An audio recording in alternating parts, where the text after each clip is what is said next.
묵상 기도하십니다.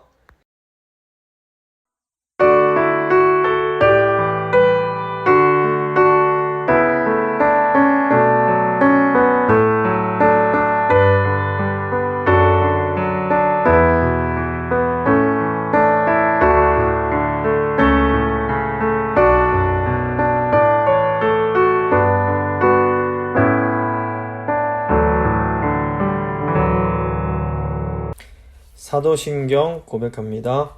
나는 전능하신 아버지 하나님, 천지의 창조주를 믿습니다. 나는 그의 유일하신 아들 우리 주 예수 그리스도를 믿습니다. 그는 성령으로 잉태되어 동정녀 마리아에게서 나시고 본디오 빌라도에게 고난을 받아 십자가에 못 박혀 죽으시고 장사된 지 사흘 만에 죽은 자 가운데서 다시 살아나셨으며 하늘에 오르시어 전능하신 아버지 하나님 우편에 앉아 계시다가 거기로부터 살아있는 자와 죽은 자를 심판하러 오십니다. 나는 성령을 믿으며 거룩한 공교회와 성도의 교제와 죄를 용서받는 것과 몸의 부활과 영생을 믿습니다.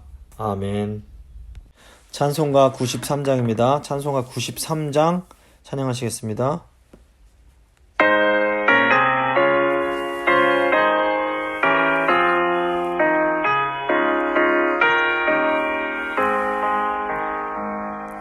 예수는 너의 힘이요 내 생명 되시니 구주 예수 떠나설면 죄 중에 빠지니 눈물이 앞을 가리고 내 맘에 근심 쌓일 때 위로하고 힘주시리 주 예수. 예수는 너의 힘이요 내 친구 되시니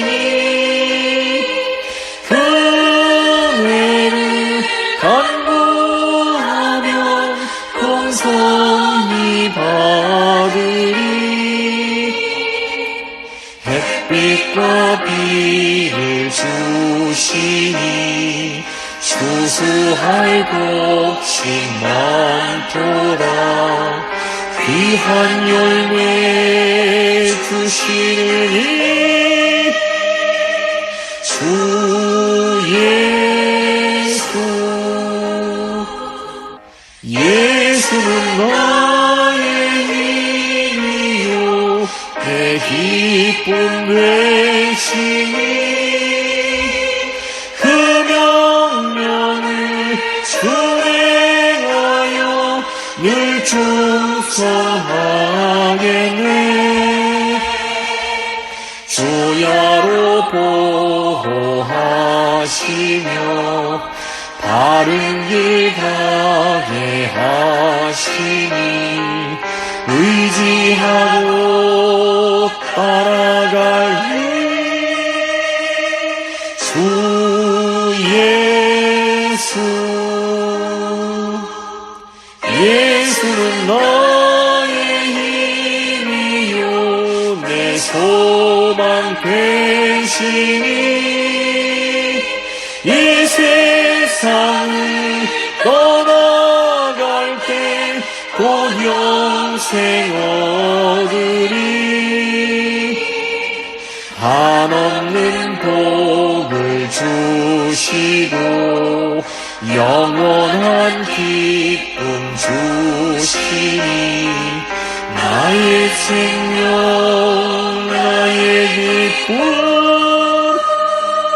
주 예수.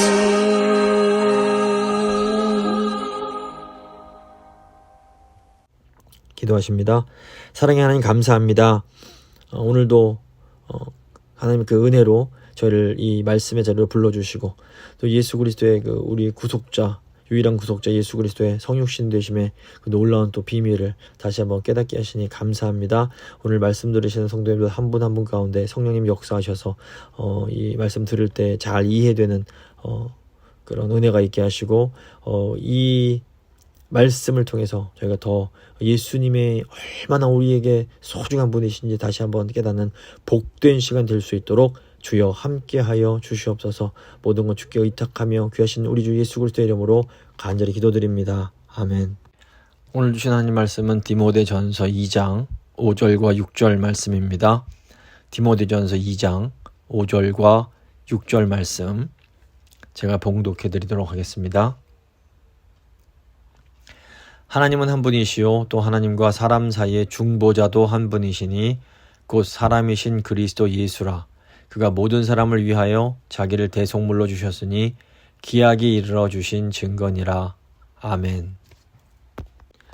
오늘은 웨스트민스터 소요리 문답 21문 함께 생각하고 기도하도록 하겠습니다. 이 웨스트민스터 소요리 문답은 크게 두 부분으로 이루어졌다 말씀드렸습니다. 첫 번 1문부터 38문은 앞부분 일부로서 우리가 믿어야 할 것이 무엇인지 우리 믿음에 대한 내용입니다. 그리고 후반부인 39문부터 107문까지는 신자로서 우리가 행해야 할 의무가 무엇인지 이제 이것을 다루고 있습니다. 1부의 내용을 크게 보면 이제 5가지 내용이 나옵니다. 신론, 인간론, 기독론, 구원론, 종말론 이렇게 5가지가 나오는데 신론은 하나님에 대한 교리, 인간론은 인간에 대한 교리, 기독론은 그리스도에 대한 교리, 구원론은 구원에 대한 교리, 종말론은 마지막 때에 대한 교리가 되겠습니다.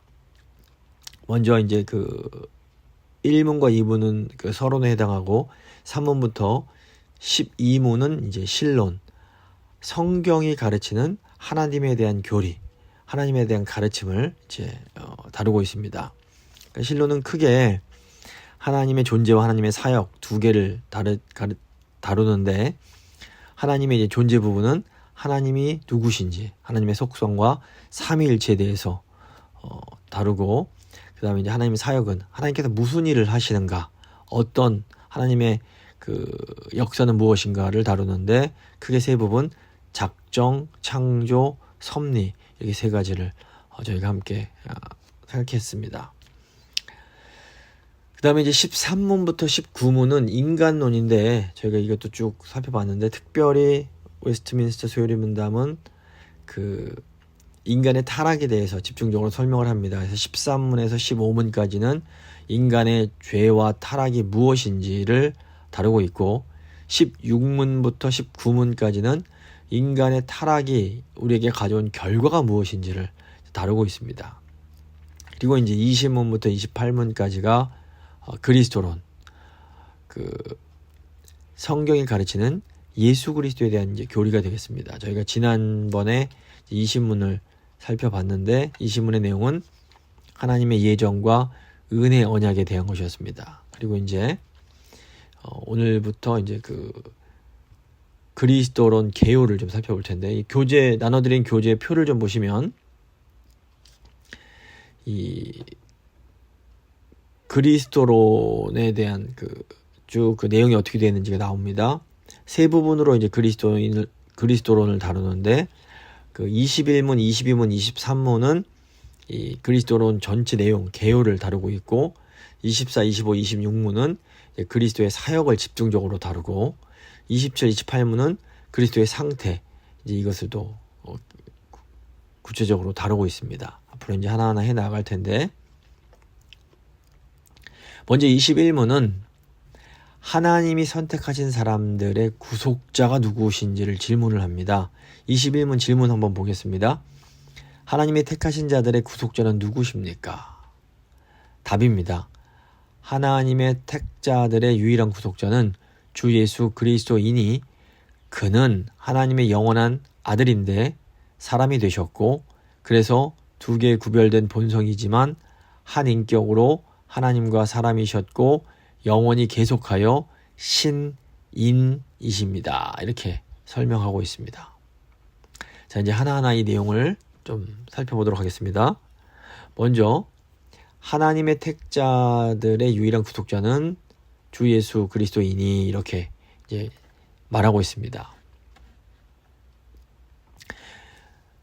여기서 이제 중요한 것이 유일한이라는 표현입니다.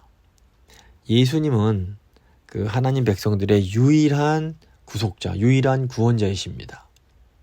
그러니까 예수 그리스도 이외에 하나님께서 우리를 구원하고 구속하시기 위하여 준비하신 다른 대안이 없는 겁니다. 사도행전 4장 12절 보시면 다른 이로서는 구원을 받을 수 없나니 천하 사람 중에 구원받을 만한 다른 이름을 우리에게 주신 일이 없음이라 하였더라. 이렇게 말합니다. 오직 예수 그리스도만이 우리의 구원자가 되시는 겁니다. 그러니까 예수 그리스도 외에는 우리가 구원받기 위해서 의지할 수 있는 다른 분이 없습니다. 그러니까 기독교의 가장 중심에 이 예수님이 우리의 유일한 구속자라는 이 진리가 들어있습니다. 이 그리스도교 또는 기독교 이렇게 말하는 이 종교를 보시면 많은 분파가 그 안에 있습니다. 예수님을 구속자로 믿는 그리스도 교파가 가장 크게 보면 한 세 분파로 나눠집니다. 우리가 믿는 개신교가 있고 또 로마 카톨릭이 있고 동방 정교라고 불리는 게 있습니다. 그래서 정교는 영어로 Orthodox Church라고 해서 이 정통 교회, 정통을 유지하고 있는 교회라는 의미가 있습니다. 그래서 원래 이제 2000년 전에 오순절에 제자들에게 성령이 강림한 후에 이제 신약교회라는 것이 생겼는데 이때부터 한 1000년 정도는 교회는 하나였습니다. 그러다가 이제 11세기 정확히 주후 1054년에 이 그리스도교 교회가 이 서방 로마 카톨릭과 동방의 이 정교로 이제 분리가 됩니다. 교회사 시간에 제가 좀 다뤘는데 지금도 이 동유럽에 있는 이 교회들, 러시아를 비롯해서 동유럽 교회 국가들은 이 동방 정교에 속해 있는 경우가 많습니다. 대표적으로 이 정교회가 그리스 정교, 러시아 정교 이렇게 말하는데 이런 전통에 속해 있습니다. 그래서 이제 교회가 서방의 로마 카톨릭과 동방 정교로 나눠지는데 한 500년 정도로 이 상태가 유지가 되다가 이 서방 교회 로마 카톨릭에서 다시 종교 개혁이 일어납니다. 1517년에 종교 개혁이 일어나서 이 서방 교회가 다시 이제 로마 카톨릭과 이 개신교, 프로테스탄트라고 불리는 이 개신교로 또 나눠집니다. 근데 이제 이 개신교 같은 경우에는 시작할 때부터 루터파, 또 개혁파, 영국의 성공회, 그리고 이제 소수파의 재침례파 같은 소수파 등 여러 이제 분파들이 있었습니다. 그리고 개신교는 시간이 감에 따라서 영국에서 이제 감리교가 생기고 또 이렇게 미국에서 침례교가 생기고 또 오순절 교파 등이 생기면서 아주 많은 교파들이 생겨나게 됩니다. 이렇게 많은 기독교 안에 교파들이 있는데 이 교파들을 나누게 만드는 결정적인 차이가 뭐냐면 성경을 어떻게 해석하는가 하는 겁니다. 그러니까 많은 교파들이 성경을 각각 조금씩 다르게 해석을 합니다. 하지만 이 많은 교파들이 오직 예수 그리스도만이 우리의 유일한 구속자가 되신다라는 이 믿음에는 차이가 없습니다. 여기에는 모두가 일치합니다. 그래서 우리가 예수를 구주로 유일한 우리의 구속자로 고백하는 종교를 기독교 또는 그리스도교라고 부르는 겁니다. 그래서 이제 기독은 이 한자로 이 그리스도, 이 지두 이렇게 불리는데 이걸 이제 음역한 겁니다. 그래서 기독교가 그리스도교가 똑같은 의미입니다. 그래서 그리스도교는 예수 그리스도가 유일한 구원자이심을 믿는 종교입니다. 그러니까 내가 그리스도교야라고 하면서 예수님 이외에 다른 어떤 구원자, 어떤 교주가 있다라고 주장하면 그건 이제 이단이 되는 겁니다. 우리가 장로교에서 늘 고백하는 예배 때 고백하는 사도신경에도 그리스도교가 어떤 분이시며 어떤 일을 하셨는가의 내용이 가장 중심에 그리고 가장 길게 고백되고 있습니다. 물론 성부 하나님과 성령 하나님의 사역 역시 매우 중요합니다. 하지만 이 기독교라는 것의 중심에는 예수 그리스도가 우리의 유일한 구속자시라는 이 이제 진리가 딱 들어가 있는 겁니다. 자, 이제 두 번째 부분입니다. 이 예수님께서 하나님의 영원한 아들인데 사람이 되셨고 이 내용이 있습니다. 그러니까 예수 그리스도가 누구신가 이걸 생각할 때 가장 중요한 게 뭐냐면 예수님이 곧 하나님이시다라는 이 진리입니다. 기독교는 예수님이 곧 하나님이심을 믿는 종교입니다. 우리가 뭐 유대교, 이슬람교 이런 종교들도 창조주 하나님, 뭐 이 유대인들이 여호와, 야훼라고 불리는, 그리고 이슬람교들이 알라라고 불리는 이 신, 이 창조주 하나님은 다 믿습니다. 그런데 이 사람들과 우리 기독교가 나는 차이가 뭐냐면, 기독교는 예수님이 하나님이심을 믿는 겁니다. 그러니까 예수님은 100% 완전한 하나님이시면서 동시에 100% 완전한 인간이십니다.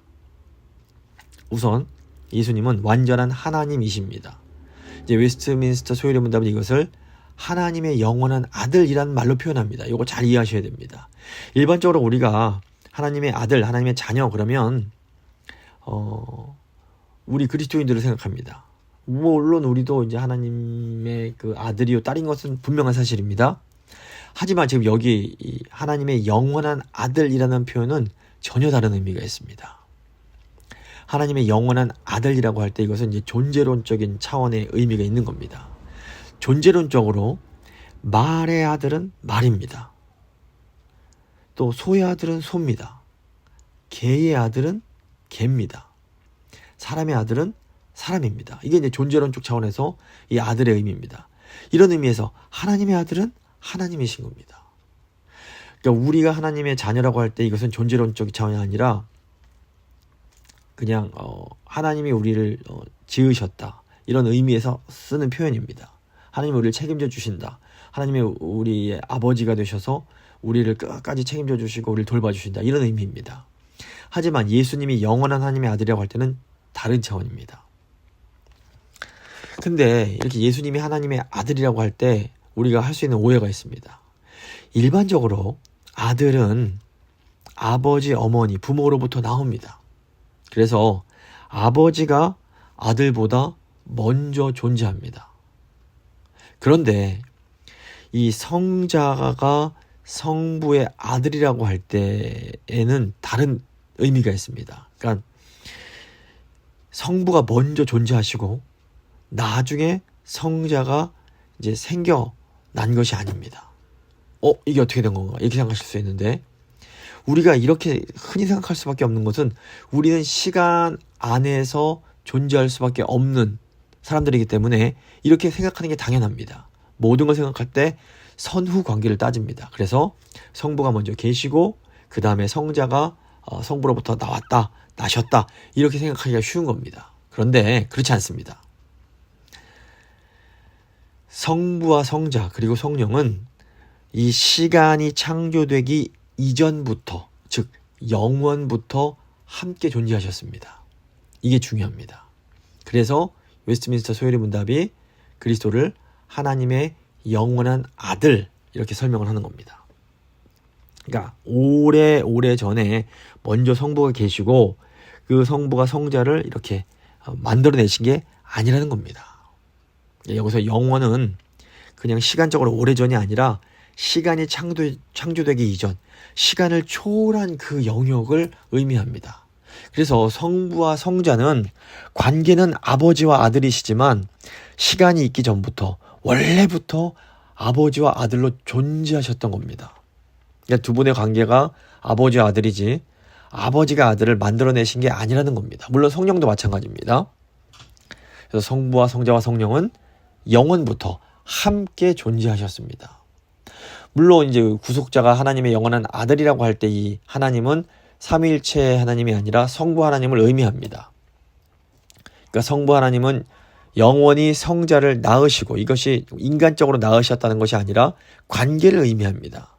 성부 하나님은 아버지시고 성자 하나님은 아들이 되심을 의미합니다. 그래서 이런 의미에서 성부 하나님은 성자를 낳으시고 또 성령 하나님은 성부와 성자로부터 영원히 나오십니다. 이걸 이제 전문용어로 발출이라고 하는데 이게 관계가 무슨 성부와 성자가 성령을 만들어내신 이런 의미가 아니라는 겁니다.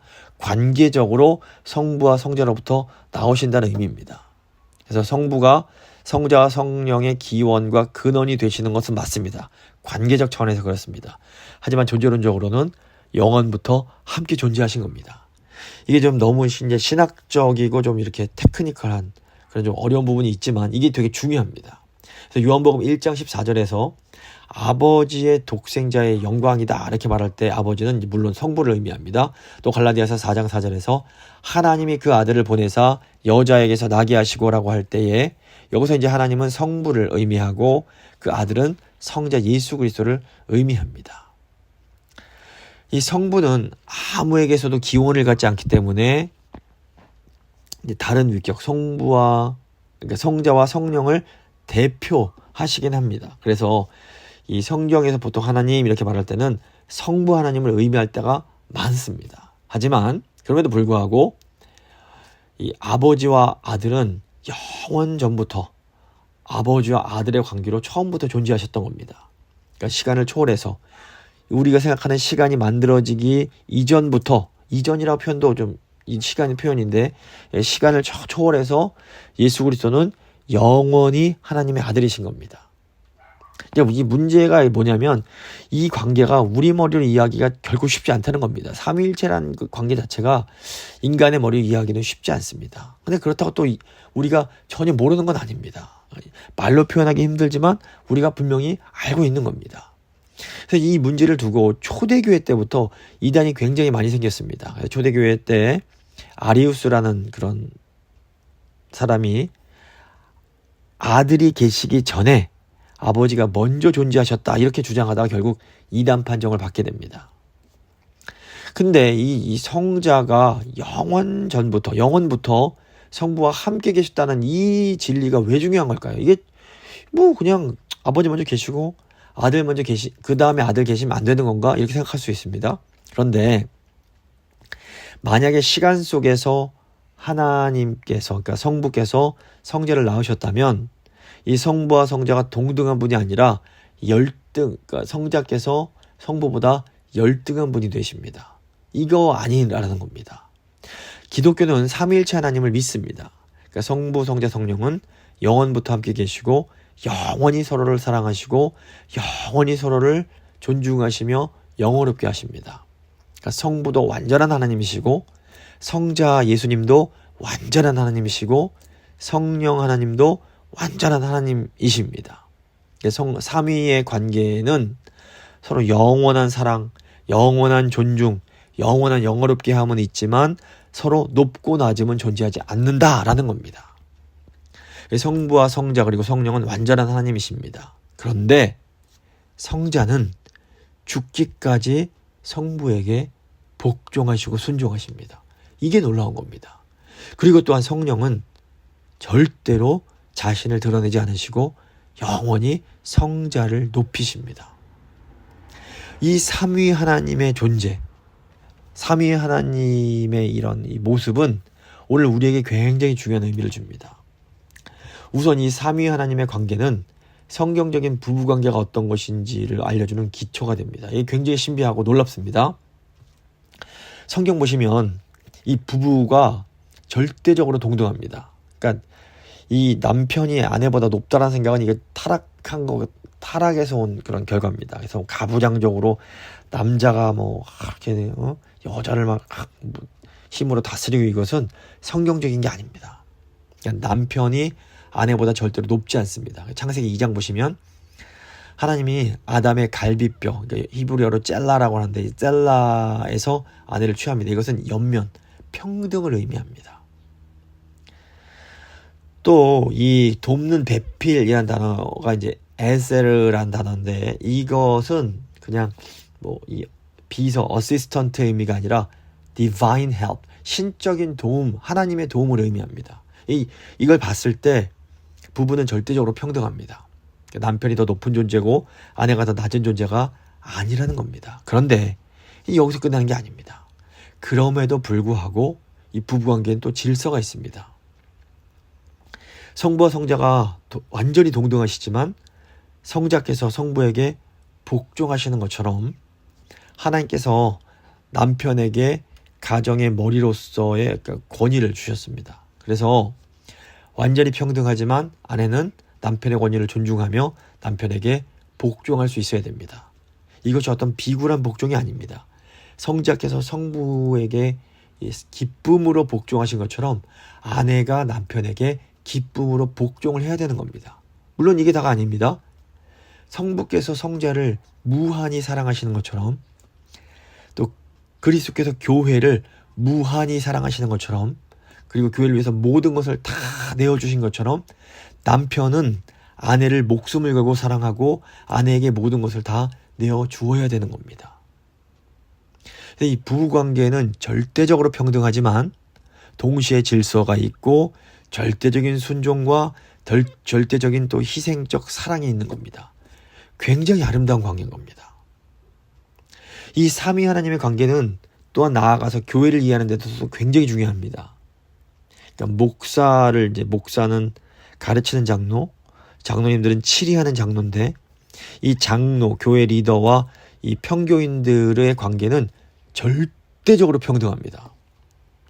누가 더 높고 낮은 관계가 절대로 아니라는 겁니다. 장로님은 높고 목사님은 높고 평신도들은 낮고 절대 아닙니다. 그런데 그럼에도 또 불구하고 이 교회에 질서가 존재합니다. 권위가 있습니다.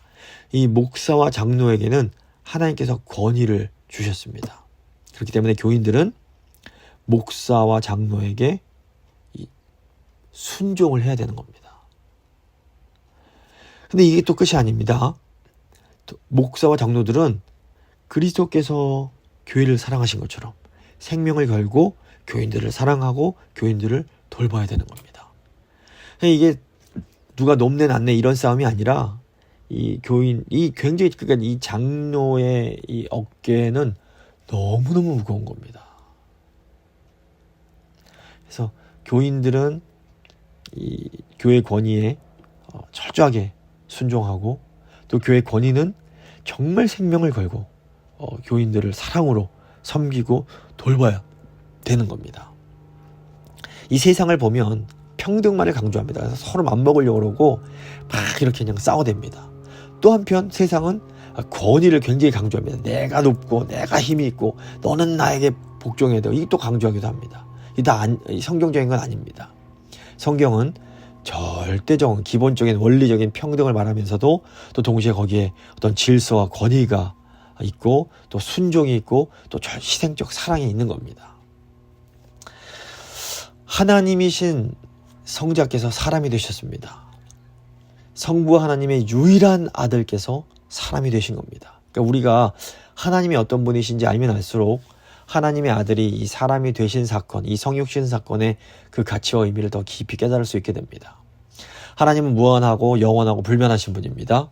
그런 분이 시간과 공간의 제약을 받는 유한한 육신을 입고 이 땅에 오신 겁니다. 하나님과 인간의 차이는 정말 상상할 수 없이 너무나 그 차이가 큽니다. 무한한 질적인 차이가 있습니다. 우리는 원래 사람이기 때문에 사람으로 태어났기 때문에 하나님이 사람이 되신다는 것이 얼마나 낮아지는 것인지 이해하지 못합니다. 인간이 개미가 되는 것보다 하나님이 인간이 되시는 게 비교할 수 없이 훨씬 더 큰 차이가 있는 겁니다. 근데 예수님께서는 하나님이시기 때문에 인간이 되는 것이 얼마나 낮아지는 것인지 알고 계셨던 겁니다. 이 어마어마한 차이에 대해서 묵상한 사도 바울이 이런 권고를 합니다. 빌립보서 2장 5절에서 8절 보시면 너희 안에 이 마음을 품으라 곧 그리스도 예수의 마음이니 그는 근본 하나님의 본체시나 하나님이시나 하나님과 동등됨을 취할 것으로 여기지 아니하시고 오히려 자기를 비워 종의 형체를 가지사 사람들과 같이 되셨고 사람의 모양으로 나타나사 자기를 낮추시고 죽기까지 복종하셨으니 곧 십자가에서 죽으심이라. 그러니까 중요한 것은 사도 바울이 우리에게 바로 이런 예수 그리스도의 마음을 품으라라고 권고하는 겁니다.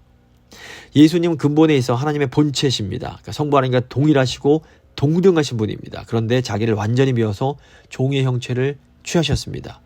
이건 어마어마한 낮아짐입니다. 예수님께서 이렇게 낮아지셔서 죽기까지 복종하시고 십자가에서 죽으십니다. 그런데 이제 예수님께서 누구든지 나를 따라오려거든 자기를 부인하고 자기 십자가를 지고 나를 따를 것이라 이렇게 말씀을 하시는 겁니다. 자기를 부인하고 자기보다 남을 낫게 여기는 것처럼 힘들고 어려운 게 없습니다. 하지만 다른 사람의 처지와 수준으로 낮아져서 그 사람을 품어주는 것이야말로 참된 그리스도인이 추구해야 하는 아주 고상하고 아름다운 목적 중에 하나인 겁니다. 가인은 자기 재물은 이제 거부되고 동생 아벨의 재물만 받아들여지자 그를 시기해서 죽입니다. 사울 왕 역시 사람들이 자기보다 다윗을 더 이렇게 높이 평가하자 다윗을 시기해서 다윗을 죽이려고 했습니다.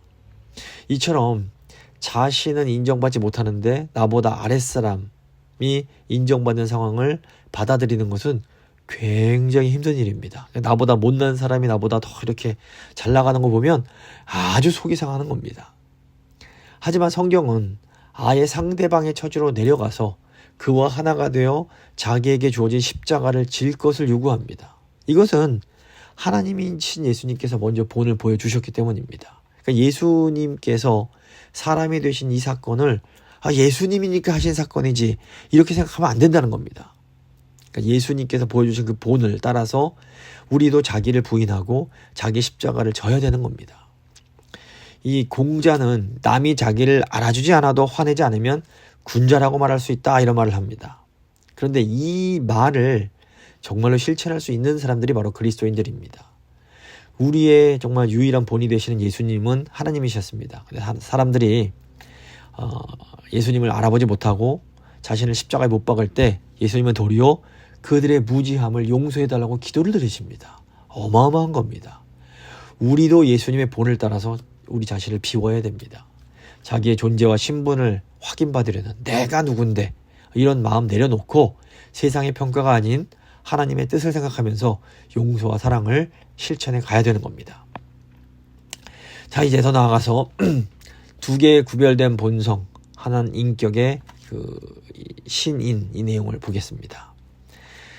예수님은 하나님이 인간이 되신 분입니다.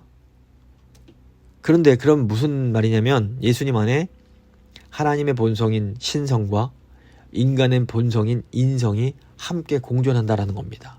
자, 이에 대해서 소요리 문답은 예수님이 두 개의 구별된 본성, 즉 신성과 인성을 갖는 하나의 인격이신 신인, 즉 영어로 God and Man이라고 말을 합니다. 하나님이자 동시에 인간이라는 겁니다. 하나님의 본성은 저희가 소요리 문답 4문에서 살펴본 것처럼 무한하시고 영원하시고 불변하신 영이십니다. 반면에 인간은 시공간을 비롯한 모든 속성에 있어서 아주 유한하고 변하는 존재입니다.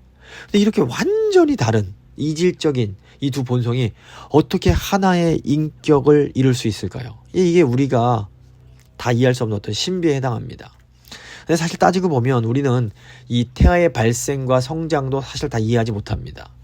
우리가 늘 이제 주위에서 보기 때문에 임신과 이 출산의 과정을 다 겪기 때문에 당연하게 받아들입니다. 그런데 인간의 출생 자체도 어마어마한 신비로 가득 차 있습니다. 사실 우리가 혈액형 검사를 왜 합니까? 다른 혈액형이 우리 몸에 들어가면 이 굳어져서 위험하기 때문입니다. 그런데 신기하게 엄마와 태아는 혈액형이 달라도 두 사람의 혈액이 혼합이나 합성이 되지 않기 때문에 위험하지 않습니다. 엄마와 태아는 엄마와 이 태 속의 아기는 전혀 다른 인격이지만 태아가 엄마를 통해서 영향을 공급받습니다. 그러니까 엄마와 태아를 보면 완전히 하나인 것 같으면서도 완전히 둘이고 서로 구분되는 경계가 있지만 아주 서로 긴밀하게 교통을 하는 겁니다. 또 인간 개개인 존재 자체가 또 엄청난 신비입니다. 인간은 유한하지만 지적인 능력을 통해서 무한한 우주에 대해서 생각할 줄 아는 아주 역설적인 존재입니다. 사람의 영혼과 육신은 하나의 인격 안에 결합이 되어 있는데 대부분 어떻게 이게 되는지 잘 모르지만 이 인격, 즉 우리 육신과 이 정신, 육신과 영혼의 이 통합성을 그냥 자연스럽게 받아들입니다. 이 마찬가지로 우리가 예수 그리스도의 이 두 본성, 신성과 인성이 하나의 인격으로 계시는 것도 다 이해할 수는 없습니다. 하지만 좀 얼마든지 이 믿음으로 받아들일 수 있는 겁니다. 영혼과 육신이 하나의 인격이 되는 이 사람에게 있어서 이 우선성이 어디 있느냐? 영혼에 있는 겁니다. 즉 영혼이 육체를 취하는 것이지 육체가 영혼을 취하는 것이 아니라는 겁니다. 마찬가지로 신성과 인성에 있어서 이 한 인격이 되는 과정에 있어서 이 우선성이 신성에 있습니다. 즉 성자 하나님께서 이 신성을 가지신 분이 인성을 취하신 것이지 인간 예수가 신성을 획득해서 하나님이 된 것이 아니라는 겁니다. 그러니까 하나님으로부터 인간으로 낮아지신 것이지 인간이 발전해서 신이 된 것이 아니다라는 겁니다. 그러니까 인간이 발전해서 신이 된다라고 주장하는 종교가 불교인 겁니다. 신성과 인성은 변질이나 합성이나 혼합 없이 하나의 인격으로 결합되어 있습니다.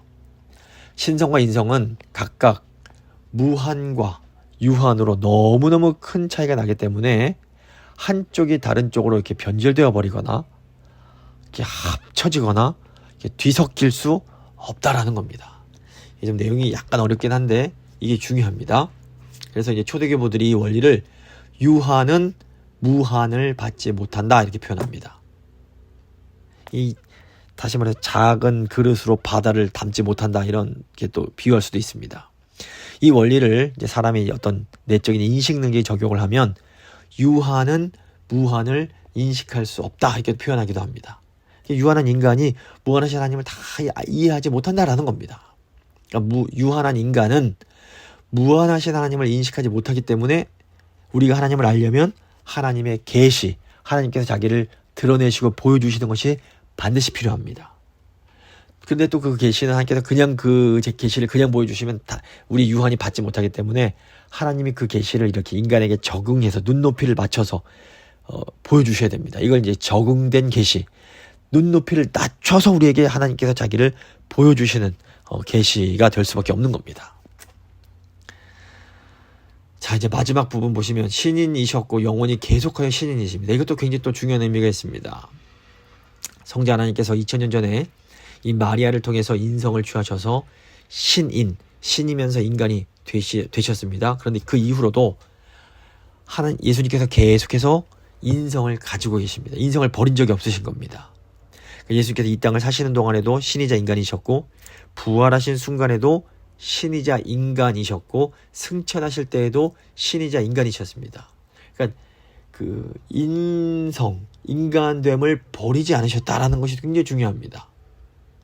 예수님께서 이 땅에 머무실 동안에만 육체를 가지고 계시고 부활하시고 승천하실 때 육체를 버리시지 않았다는 겁니다. 예수 그리스도가 한 번도 이 인간됨, 인성을 버리지 않으신 것은 이 인성을 귀하게 여기심을 의미합니다. 예수 그리스도가 취하신 이 인간됨, 이 인성은 하나님이 택하신 사람들의 인성에도 굉장히 중요한 의미가 있습니다. 예수님께서 계속해서 신이자 동시에 인간으로 계신 것은 하나님께서 절대로 택하신 자, 인간들을 버리지 않으심을 암시합니다. 예수 그리스도께서 취하신 인성은 영원히 신성과 함께 하나의 인격을 이룹니다. 그래서 이 인성이 언제까지나 낮은 수준에 있는 것이 아니라 신성이 어울리는 영화로운 인성으로 변화됩니다. 예수 그리스도의 인성이 영화로워진다라는 것은 그 인성이 대표하는 이 택한 자들도의 그 인성도 결국에는 영화로워짐을 의미합니다. 놀랍지 않습니까? 택한 자들의 유일한 구속자이신 예수 그리스도가 여전히 신인, 즉 신이자 인간으로 계신다라는 것은 우리의 미래가 얼마나 영화롭고 또 동시에 안전한지를 잘 보여주는 겁니다. 예수 그리스도가 신이자 인간이 되신 순간 우리의 인간에 대한 영원한 사랑이 확정이 되었고 또 예수 그리스도가 영원히 계속해서 신이자 인간으로 계시기 때문에 우리는 영광스러운 그 영원을 소망할 수가 있다라는 겁니다. 그러니까 예수님 안에 우리의 안전, 우리의 소망이 다 들어 있는 겁니다. 말씀을 좀 마무리 지어보도록 하겠습니다. 오늘은 예수님이 우리의 유일한 구속자시라는 것과 예수 그리스도는 완전한 신성을 가지신 하나님이시며 동시에 완전한 인성을 가지신 인간이심을 살펴봤습니다. 하나님이신 예수님이 인간이 되시고 또 여전히 이 인간됨, 인성을 가지고 계시다라는 것은 이 택함받은 인간, 즉 우리의 현재와 미래에 아주 중요한 의미가 있습니다. 예수 그리스도 안에서 하나님은 우리를 창세전에 선택하셨고 시간 속에서 우리를 부르셨고 우리를 끝까지 인도하시고 책임지시고 결국에는 우리를 영화롭게 하시는 겁니다. 이 놀라운 영광의 소망을 굳게 붙잡는 우리 모두가 될 수 있기를 간절히 바랍니다. 이제 잠시 이 하나님의 놀라운 은혜에 감사하면서 하나님 우리를 택하시고 인도하시고 결국은 영화롭게 하시는 이 하나님의 그 은혜에 감사하면서 한번 하나님 감사합니다. 같이 기도하도록 하겠습니다.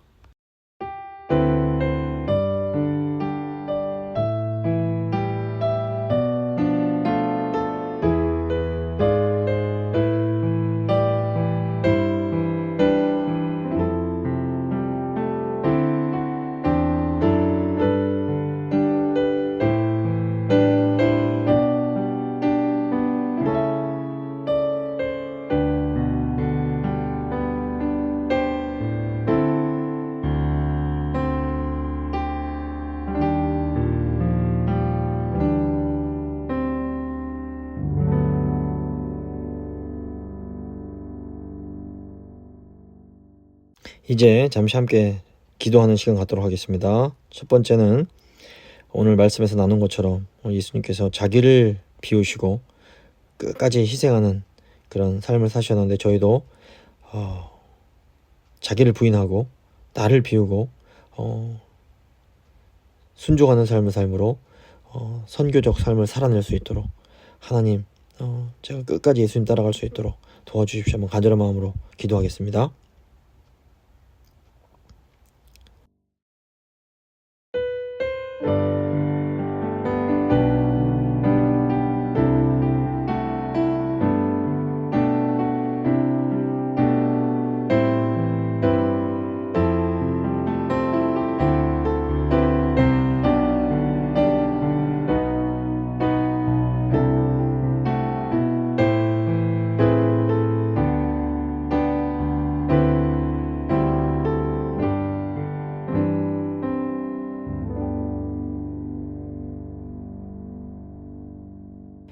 이제 두 번째로 교회 환우들 위해서 저희 교회 육신이 연약한 분들 계신데 한 분 한 분 이름 불러가시면서 하나님 낫게 하여 주시옵소서 간절히 기도해 주시고 동시에 이제 다음 세대들 위해서 다음 세대를 잘 자라날 수 있도록 믿음 안에 자랄 수 있도록 특별히 결혼 정년기에 있는 청년들 좋은 믿음의 짝 만나서 하나님 영화롭게 하는 아름다운 가정이 이룰 수 있도록 축복하면서 간절한 마음으로 기도하도록 하겠습니다.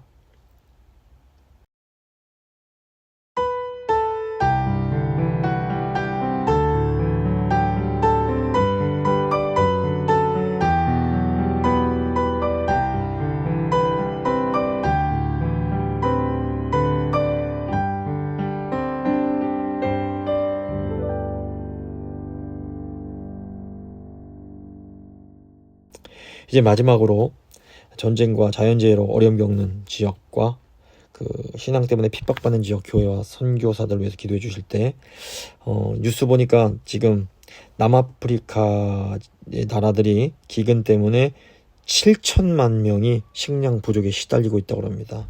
하나님 그들을 긍휼히 여기셔서 도움의 손길도 허락해 주시고 특별히 그게 교회들 많이 있는데 하나님 도와주십시오. 기도해 주시기 바랍니다.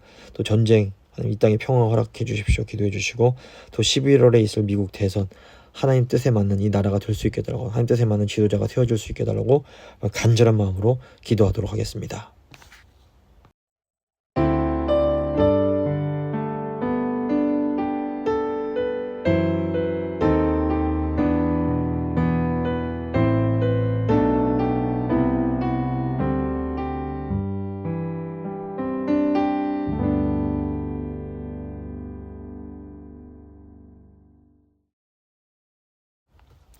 사랑의 하나님 감사합니다. 저희가 무엇이건데 저희를 이렇게 사랑하셔서 창세전에 택해 주시고 또 유일한 아들 예수님 보내주셔서 우리를 구원하여 주신지 아버지 그 구원의 은혜에 너무나 감사합니다. 하나님이신 예수님이 인간이 되셨다는 것에 이렇게 놀라운 뜻이 있다는 것 다시 한번 깨닫게 하시니 감사를 드립니다. 예수님이 계심으로 저희가 지금 이 순간에도 안전하고 또 미래에도 영원롭게 변할 것을 아버지 확신할 수 있음을 고백합니다. 예수님만이 우리의 유일한 구원자가 되십니다. 아버지 이 또 귀한 복음을 저희가 담대히 증거하는 교회가 될 수 있도록 주여 도와주시옵소서. 아버지 먼저 저희가 정말 예수님처럼 자기를 비우고 겸손하게 낮아짐으로 자기를 부인함으로 선교적 삶 잘 살아낼 수 있도록 하나님 말씀을 저희의 말과 삶으로 증거할 수 있도록 주님 도와주십시오. 또 아버지 저희 다음 세대를 축복하며 기도합니다. 아버지 저희 다음 세대들도 믿음으로 잘 자랄 수 있도록 주님 함께 하시고, 특별히 결혼 정년기에 있는 주의 청년들 아버지 좋은 믿음의 짝 만날 수 있도록 주여 은혜 베풀어 주시며, 또 저희 교회 육신에 연약한 주의 백성들 계십니다. 주님 치료하여 주시옵소서. 강건케 하여 주시옵소서. 아버지 간구하오니 그 치료의 광선을 비추어 주시옵소서. 또 전 세계에서 고통받는 주의 백성들 위해서 기도합니다. 아버지 기근 때문에 고통받는 아버지 교회들 있습니다. 주여 긍휼히 여기시고 도움의 손길을 허락하여 주시옵소서. 아버지 그들을 돌봐 주시옵소서. 또 아버지 전쟁 때문에 고통받는 지역의 교회들 있습니다. 주여 도와주시옵소서. 하나님 은혜 베풀어 주시옵소서. 또 아버지 11월에 이제 미국의 대선이 있는데 아버지 아무쪼록 하나님 기뻐하시는 위정자들이 세워지게 하시고, 이 나라가 정말 믿음 안에 다시 온전히 나아갈 수 있도록 주여 함께하여 주시옵소서. 또 아버지 한국에 있는 재건교회와 미주의 재건교회들 아버지 주께서 허락하신 그 시대적 사명 잘 감당하는 교회들 될 수 있도록 주여 함께하여 주시옵소서. 모든 것 주께 온전히 맡기며 귀하신 우리 구주 예수 그리스도의 이름으로 간절히 기도드립니다. 아멘. 찬송가 94장입니다. 찬송가 94장 찬양하시겠습니다.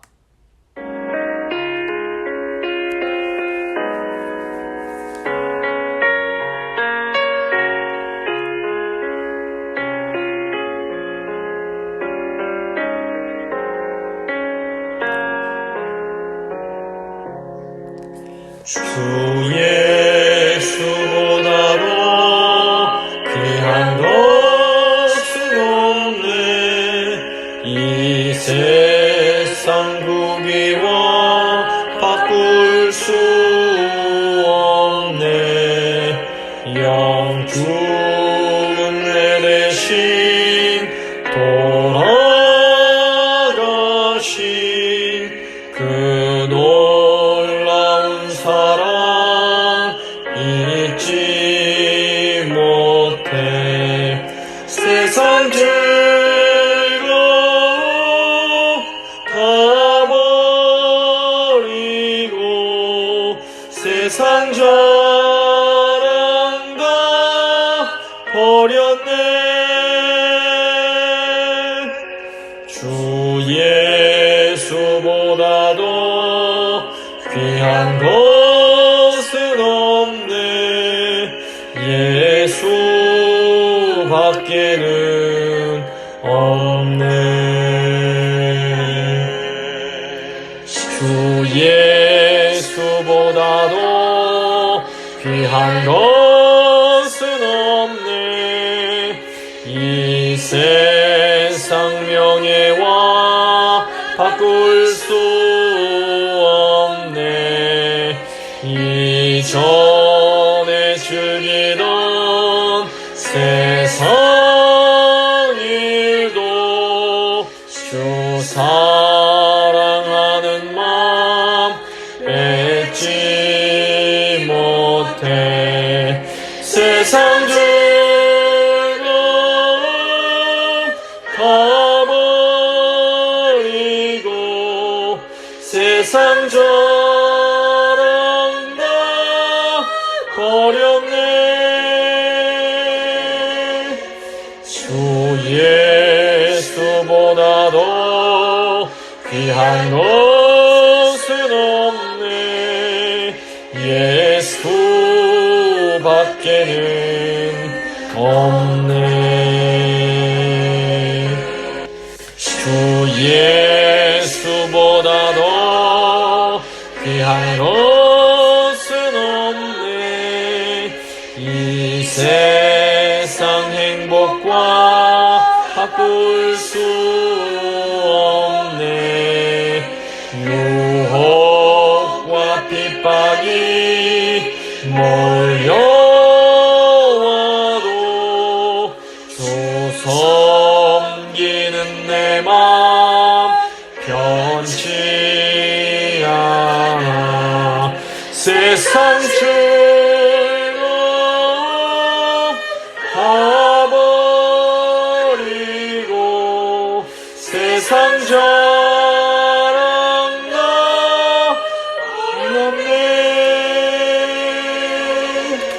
주 예수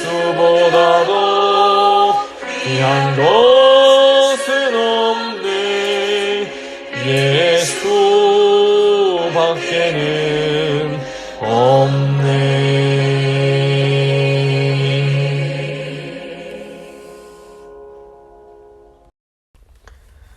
주님 가르쳐 주신 기도로 예배 마치도록 하겠습니다. 하늘에 계신 우리 아버지, 아버지의 이름을 거룩하게 하시며 아버지의 나라가 오게 하시며 아버지의 뜻이 하늘에서와 같이 땅에서도 이루어지게 하소서. 오늘 우리에게 일용할 양식을 주시고 우리가 우리에게 잘못한 사람을 용서해 준 것 같이 우리 죄를 용서해 주시고 우리를 시험에 빠지지 않게 하시고 악에서 구하소서. 나라와 권능과 영광이 영원히 아버지의 것입니다. 아멘.